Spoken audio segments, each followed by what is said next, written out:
Item ಯಾವುದೇ ಇರಲಿ try ಮಾಡಿ ಆಚಿ ಚಿಕನ್ ಮಸಾಲಾ.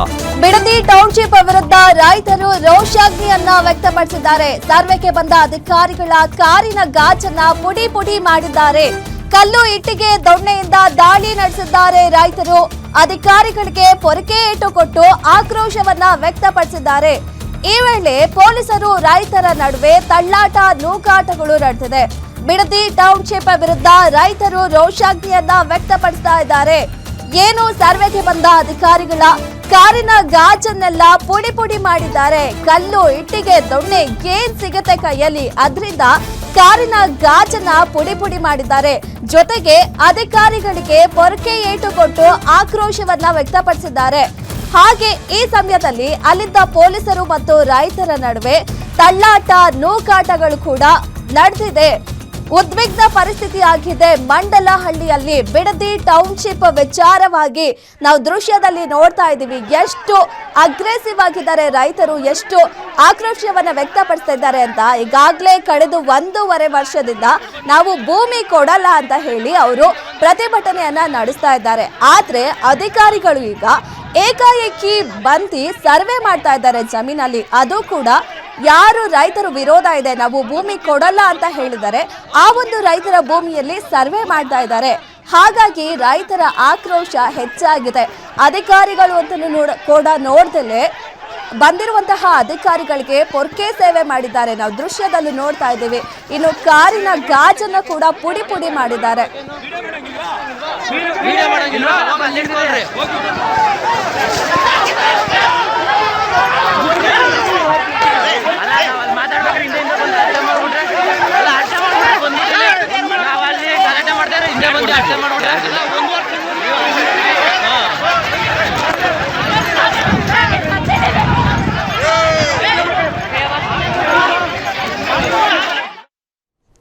ಎಸ್ ಅರ್ಕೇಶ್ ಮತ್ತಷ್ಟು ವಿಚಾರಗಳನ್ನ ತಿಳಿಸ್ಕೊಡ್ತಾ ಇದ್ದಾರೆ ನಮ್ಮ ಪ್ರತಿನಿಧಿ. ಎಸ್ ಅರ್ಕೇಶ್ ಅವರು, ಅಧಿಕಾರಿಗಳು ಮೊದಲೇ ಇನ್ಫಾರ್ಮ್ ಮಾಡಿದ್ರ ನಾವು ಸರ್ವೆ ಮಾಡೋದಕ್ಕೆ ಬರ್ತೀವಿ ಅಂತ ಹೇಳಿ?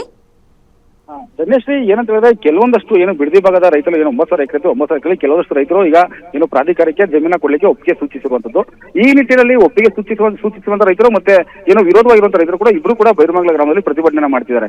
ಅಂದ್ರೆ ಕೆಲವೊಂದಷ್ಟು ಪರವಾಗಿರುವಂತ ರೈತರು ನಮ್ಮ ಜಮೀನನ್ನು ನಾವು ಕೊಟ್ಬಿಡ್ಲಿಕ್ಕೆ ತಯಾರಿದ್ದೀವಿ ಅಂತ ಹೇಳಿದ್ರೆ, ಇನ್ನೊಂದಷ್ಟು ಜನ ರೈತರು ನಮ್ಮ ಜಮೀನು ನಮ್ಮ ತಾತ ಮುತ್ತಾತ ಕೂಡ ಉಳಿದು ಮಾಡ್ಕೊಂಡ್ಬಂದಿದ್ದು, ಅದೇ ಕಾರಣಕ್ಕೂ ನಾವು ನಮ್ಮ ಜಮೀನನ್ನ ಮಾರಾಟ ಮಾಡಲ್ಲ ಅಂತ ಕೂಡ 491 ದಿನಗಳಿಂದ ಕೂಡ ಪ್ರತಿಭಟನೆ ಮಾಡ್ಕೊ ಬರ್ತಿದ್ದಾರೆ. ಎಲ್ಲೋ ಒಂದು ಕಡೆ ಇವತ್ತು ಜಿಪಿ ಅಧಿಕಾರಿಗಳಿಂದ ಸರ್ವೆ ಮಾಡ್ಲಿಕ್ಕೆ ಬರ್ತಾರೆ ಅಂತ ಒಂದಷ್ಟು ವಿಷಯ ತಿಳಿದಂತ ಹಾಗೆ ಹೋಲ್ಡ್ ಅಲ್ಲಿ ಇರಿ, ರೈತರೊಬ್ರು ಮಾತಾಡ್ತಾ ಇದ್ದಾರೆ ನಮ್ ಜೊತೆ. ಓಕೆ, ಈ ವಿಚಾರದ ಬಗ್ಗೆ ಮಾತಾಡೋಕೆ ನಮ್ ಜೊತೆ ಲೈನ್ ಅಲ್ಲಿ ಜಾಯಿನ್ ಆಗಿದ್ದಾರೆ ರಾಧಾಕೃಷ್ಣ ಅಂತ ರೈತರು. ಸರ್ ನಮಸ್ಕಾರ. ಮೇಡಮ್ ನಮಸ್ತೆ. ಏನು ಸರಿ, ಹೇಗಿದೆ ಸರ್ ಅಲ್ಲಿ ಪರಿಸ್ಥಿತಿ? ನಿಮಗೆ ಮೊದಲೇ ಇನ್ಫಾರ್ಮ್ ಮಾಡಿದ್ರ ಅಧಿಕಾರಿಗಳು ಸರ್ವೆಗೆ ಬರ್ತೀವಿ ಅಂತ? ನಿಮ್ಮ ಆಗ್ರಹ ಏನು? ಒಮ್ಮತ ಇದೆಯಾ, ನಿಮಗೆ ಒಪ್ಪಿಗೆ ಇದೆಯಾ ಭೂಮಿ ಕೊಡೋದಕ್ಕೆ? ಮೇಡಮ್, ನಾವು ಯಾವುದೇ ಕಾರಣಕ್ಕೂ ನಮ್ಮ ಪ್ರಾಣ ಬಿಟ್ಟರು ನಾವು ಭೂಮಿ ಕೊಡಲ್ಲ.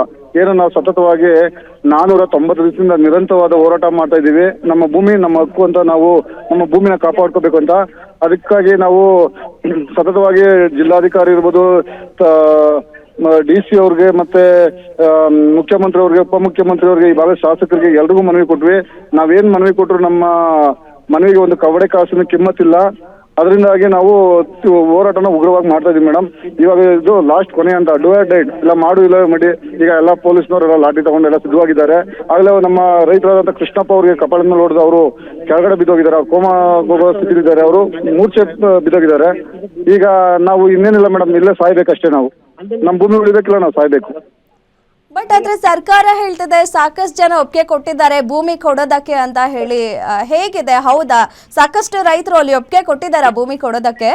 ಮೇಡಮ್ ಅವರೇ ಸರ್ವೆ ಮಾಡಿಸಿದ ಸರ್ಕಾರದಿಂದ 23% ರೈತರು ಮಾತ್ರ ಒಪ್ಕೊಂಡಿದ್ದಾರೆ. ಉಳಿದಂತೆ 77% ರೈತರುಗಳು ಯಾವುದೇ ಕಾರಣಕ್ಕೂ ಒಪ್ಕೊಂಡಿಲ್ಲ. ಒಂದೊಂದು ಊರಲ್ಲಿ 2-3 ಜನ ರೈತರುಗಳು ಒಪ್ಕೊಂಡಿದ್ದಾರೆ. ಅವ್ರನ್ನ ಕಳಿಸಿ ಸರ್ವೆ ಮಾಡಿಸಿ ಅಂತ ಬಲವಂತವಾಗಿ ಹೇಳ್ತಿದ್ದಾರೆ. ಅದಕ್ಕಾಗಿ ಈಗ ಕೊಡುವಂತ ರೈತರು ಏನು 23% ರೈತರಿದ್ದಾರೆ, ಅವ್ರದ್ದು ತಗೊಳ್ಳಿ, ನಮ್ದು ಯಾವುದೇ ಕಾರಣಕ್ಕೂ ತಗೊಳ್ಳಲ್ಲ ಅಂತ ಒಬ್ರು ಜಿಲ್ಲಾಧಿಕಾರಿ ಅಮೆಂಡ್ಮೆಂಟ್ ಮಾಡ್ಲಿ. ನಾವು ಇವತ್ತೇ ಈ ಧರಣಿನ ಕೈ ಬಿಡ್ತೀವಿ. ನಮ್ಮ ಭೂಮಿ ನಾವು ಕೊಡಕ್ಕೆ ರೆಡಿ ಇಲ್ಲ. ಓಕೆ, ಇವಾಗ ಸರ್ವೆಗೆ ಬಂದಿರುವಂತಹ ಜಾಗದಲ್ಲಿ ಅಲ್ಲಿ ರೈತರು ಒಪ್ಕೊಂಡಿದ್ದಾರಾ? ಹೇಗೆ ಮಂಡಲಹಳ್ಳಿಯಲ್ಲಿ ರೈತರು ಒಪ್ಕೊಂಡಿದ್ದಾರಾ ಸರ್ವೆ ನಡೆಸಿದಂತಹ ಜಾಗದಲ್ಲಿ? ಇಲ್ಲ ಅಲ್ಲಿ ಯಾವುದೇ ಕಾರಣಕ್ಕೂ ಯಾರೋ ಒಬ್ರು ರೈತರು ಒಪ್ಕೊಂಡಿದ್ದಾರೆ. ಉಳಿದಂತೆ ಮಂಡಳಹಳ್ಳಿ ಗ್ರಾಮ ಸೇರಿರುವಂತ ರೈತರೆಲ್ಲ ನಮ್ ಜೊತೆನೆ ಇದ್ದು ಧರಣಿ ಮಾಡ್ತಾ ಇದ್ದಾರೆ, ಇಲ್ಲಿ ಹೋರಾಟ ಮಾಡ್ತಾ ಇದ್ದಾರೆ. ಓಕೆ, ಇವಾಗ ಇನ್ನೂ ಅಲ್ಲಿ ಅಧಿಕಾರಿಗಳಿದಾರಾ? ಪೊಲೀಸರು ಅಧಿಕಾರಿಗಳೆಲ್ಲ ಇದಾರಾ? ಮೇಡಮ್ನವರು ಇಲ್ಲೇ ಇದ್ದಾರೆ, ಪ್ರತಿಯೊಬ್ರು ಇಲ್ಲೇ ಇದ್ದಾರೆ. ಕೈಲಿ ಲಾಠಿ ಹಿಡ್ಕೊಂಡು 1,100 ಜನ ಪೊಲೀಸ್ನವರು ಇದ್ದಾರೆ. ಇಲ್ಲಿ ನಾವು 1,000 ಜನ ರೈತರುಗಳು ಬಂದು ಇಲ್ಲಿ ಕೂತಿದ್ದೀವಿ. ನಾವು ಯಾವುದೇ ಕಾರಣಕ್ಕೂ ಇಲ್ಲಿ ಒಂದಡಿ ಭೂಮಿನೂ ಜೇಮ್ಸಿ ಮಾಡಕ್ ನಾವು ಬಿಡಲ್ಲ. ಓಕೆ ಸರ್, ಒಟ್ಟಾರೆ ನಿಮ್ಮ ಅಭಿಪ್ರಾಯ ಭೂಮಿ ಕೊಡೋದಿಲ್ಲ ಏನೇ ಆಗ್ಲಿ ಅಂತ ಹೇಳಿ. ಸರ್ಕಾರ ಕೂಡ ಸಾಕಷ್ಟು ಹೇಳ್ತಾ ಇದಲ್ಲ ಸರ್, ಅನುಕೂಲ ಆಗತ್ತೆ ಮುಂದೆ ಆ ತರ ವಿಚಾರಗಳೆಲ್ಲ.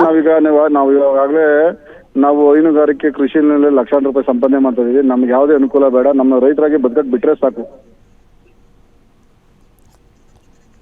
ಎಸ್, ಹಾಗಿದ್ರೆ ಸರ್ ಇವಾಗ ಅಲ್ಲಿ ಶಾಸಕರು, ಸ್ಥಳೀಯ ಶಾಸಕರಾಗಿರ್ಬೋದು, ಜನಪ್ರತಿನಿಧಿಗಳು ಯಾರಾದ್ರೂ ಬಂದಿದ್ದಾರಾ ಸ್ಥಳಕ್ಕೆ? ಇಷ್ಟೆಲ್ಲ ಗಲಾಟೆ ಆಗ್ತದೆ. SP ಅವರು, DSP ಅವರು, ಮತ್ತೆ ಸಬ್ ಇನ್ಸ್ಪೆಕ್ಟರ್ಗಳು, ಸಬ್ ಇನ್ಸ್ಪೆಕ್ಟರ್ಗಳು, ಪೊಲೀಸ್ ಸಿಬ್ಬಂದಿ ಬಿಟ್ಟರೆ ಯಾವುದೇ ಅಧಿಕಾರಿಗಳು ಇಲ್ಲ ಮೇಡಮ್ನವರೇ. ಶಾಸಕರು ಕಾಣಿಯಾಗಿದ್ದಾರೆ. ಹಾ ಸರ್, ನೀವು ಶಾಸಕರನ್ನ ಭೇಟಿ ಮಾಡಿ ನಿಮ್ಮ ಏನು ಒಪ್ಪಿಗೆ ಬೇಡ, ನಮ್ಮ ಒಪ್ಪಿಗೆ ಇಲ್ಲ ಆತರ ಏನಾದ್ರು ಕೊಟ್ಟಿದ್ರಾ ಪತ್ರ ಏನಾದ್ರು? ಮೊನ್ನೆ ಒಂದು ವಾರದಿಂದ ಶಾಸಕರೇ ಮೀಟಿಂಗ್ ಕರೆದು ಏನು ರೈತ ಪರ ಮುಖಂಡರುಗಳು ಮತ್ತೆ ಈ ಭಾಗದ ರೈತರುಗಳನ್ನ ಕರೆದು ಏನು ಕಂಚಗಾನಹಳ್ಳಿ ಭೂ ವಿತರಣಾ ರಕ್ಷಣಾ ಸಂಘದ ರೈತರುಗಳನ್ನ ಕರೆದು ನಾವೊಂದು ಮನವಿ ಕೊಟ್ವಿ. ಯಾವುದೇ ಕಾರಣಕ್ಕೂ ನಾವು ರೈತಕ್ಕಾಗ್ಲಿ ಇನ್ನೊಂದಕ್ಕಾಗ್ಲಿ ಹೊರಟ ಮಾಡ್ತಾರೆ, ನಮ್ಮ ಭೂಮಿ ಉಳಿಬೇಕು, ನಾವು ಉಳಿಬೇಕು ಅಂತ ನಾವು ಮನವಿ ಕೊಟ್ಟು ಬಂದ್ವಿ. ಅದಾದ ತಕ್ಷಣ ಒಂದೊಂದು ಸ್ವಲ್ಪ ಜನ ಪರ ಇರುವಂತ ರೈತರನ್ನ ಕರೆಸಿ ಇವರು ಬಂದವ್ರು ಅವರು ಬಂದವ್ರು ಅಂದ್ಬಿಟ್ಟು ಇವರು ಬೆಕ್ಕು ಮತ್ತೆ ಇಲ್ಲಿ ಆಟ ಆಡ್ತಾ ಇದ್ದಾರೆ ಈ ಭಾಗದ ಶಾಸಕ. ಓಕೆ, ಅವ್ರಿಗೇನು ನಿಮಗೆ ರಿಪ್ಲೈ ಮಾಡಿಲ್ವಾ ಈ ವಿಚಾರಕ್ಕೆ? ಕಾಣಿಯಾಗಿದ್ದಾರೆ ಮೇಡಮ್ನವ್ರೆ. ನಮ್ಮ 3 ವರ್ಷದಿಂದ ಅವ್ರ ಮಕ ನೋಡಿಲ್ಲ, ಮೊನ್ನೆ ಮಕ ನೋಡಿದ್ದು 3 ವರ್ಷ ಆಯ್ತು ಅವ್ರ ಮಕ ನೋಡಿ. 1.5 ವರ್ಷದಿಂದ ಇಲ್ಲಿ ಕಂಚಗಾನಹಳ್ಳಿ ಬೈರಮಂಗಲ ಪಂಚಾಯತಿ ಕಾಲಿಕ್ಕಿಲ್ಲ, 1.5 ವರ್ಷ ಆಯ್ತು. ಓಕೆ ಸರ್, ಇವಾಗ ಸರ್ಕಾರ ಅಂತೂ ಪಟ್ಟು ಹಿಡಿದು ಕೊಡ್ತಿದೆ, ಏನೇ ಆಗ್ಲಿ ಬಿಡದೆ ಟೌನ್ಶಿಪ್ ಮಾಡೇ ಮಾಡ್ತೀವಿ ಅಂತ ಹೇಳಿ. ಅದೇ ರೀತಿ ಮುಂದುವರೆದ್ರೆ ಏನಾಗಿರುತ್ತೆ ನಿಮ್ ತೀರ್ಮಾನ? ರೈತರ ಸಮಾಧಿ ಮೇಲೆ ಮಾಡ್ಬೇಕಷ್ಟೇ. ಇದು ಹೇಳೋದಲ್ಲ ಮೇಡಮ್, ಮಾಡಿಲ್ಲ ಮಾಡಿ ರೈತರ ಸಮಾಧಿ ಮೇಲೆ ಅವ್ರ ಟೌನ್ಶಿಪ್ ಮಾಡ್ಬೇಕಷ್ಟೇ. ರೈತ ಗೌರಿಗಳ ಮೇಲೆ ಮಾಡ್ಬೇಕಷ್ಟೇ. ನಮ್ಮ ಪ್ರಾಣ ಹೋದ್ರು ನಾವು 1 ಇಂಚು ಭೂಮಿ ಬಿಟ್ಕೊಡಲ್ಲ. ಓಕೆ, ಥ್ಯಾಂಕ್ ಯು ಸರ್ ನಿಮ್ಮೆಲ್ಲ ಮಾಹಿತಿಗೆ. Thank you sir.